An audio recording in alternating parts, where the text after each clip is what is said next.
ഒരു നാർസിസിസ്റ്റിക് സ്വഭാവമുള്ള പങ്കാളിയെ തിരിച്ചറിയാൻ എളുപ്പമല്ല.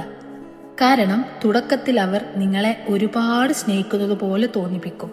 പക്ഷേ പതിയെ നിങ്ങളുടെ സമാധാനവും ആത്മവിശ്വാസവും സന്തോഷവും അവർ ഇല്ലാതാക്കാൻ തുടങ്ങും.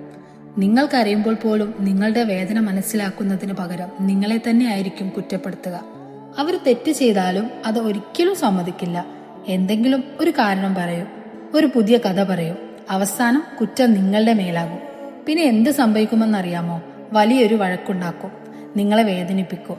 നിങ്ങൾ പോയാൽ പെട്ടെന്ന് സോറി എന്ന് പറഞ്ഞ് തിരികെ വരും. നീയില്ലാതെ എനിക്ക് പറ്റില്ല, എനിക്ക് നിന്നെ വേണം, ഒരിക്കലെങ്കിലും ഒന്ന് സംസാരിക്കോ എന്ന മെസ്സേജുകളും കോളുകളും കൊണ്ട് നിങ്ങളെ വീണ്ടും ആ ബന്ധത്തിലേക്ക് വലിച്ചിഴക്കാൻ ശ്രമിക്കും. അപ്പോൾ നിങ്ങൾക്ക് തോന്നും ഇപ്പോൾ ആളൊന്ന് മാറിയിരിക്കുമോ. പക്ഷെ മിക്കപ്പോഴും അത് മാറ്റമല്ല, നിങ്ങളെ വീണ്ടും നിയന്ത്രണത്തിലാക്കാനുള്ള ഒരു ശ്രമമായിരിക്കും. അതുകൊണ്ട് ഒരിക്കൽ ഇങ്ങനെയൊരു വിഷമമുള്ള ബന്ധത്തിൽ നിന്ന് പുറത്തു വന്നിട്ടുണ്ടെങ്കിൽ തിരികെ പോകുന്നതിന് മുമ്പ് 100 പ്രാവശ്യം ചിന്തിക്കൂ. കാരണം ചില ആളുകളെ സ്നേഹിക്കാൻ ശ്രമിക്കുന്നതിനേക്കാൾ അവരിൽ നിന്ന് അകന്നു നിൽക്കുന്നതാണ് നിങ്ങളുടെ മനസ്സിനും ജീവിതത്തിനും നല്ലത്. നിങ്ങളുടെ സമാധാനം നഷ്ടപ്പെടുത്തുന്ന ഒരു ബന്ധവും യഥാർത്ഥ സ്നേഹമല്ല.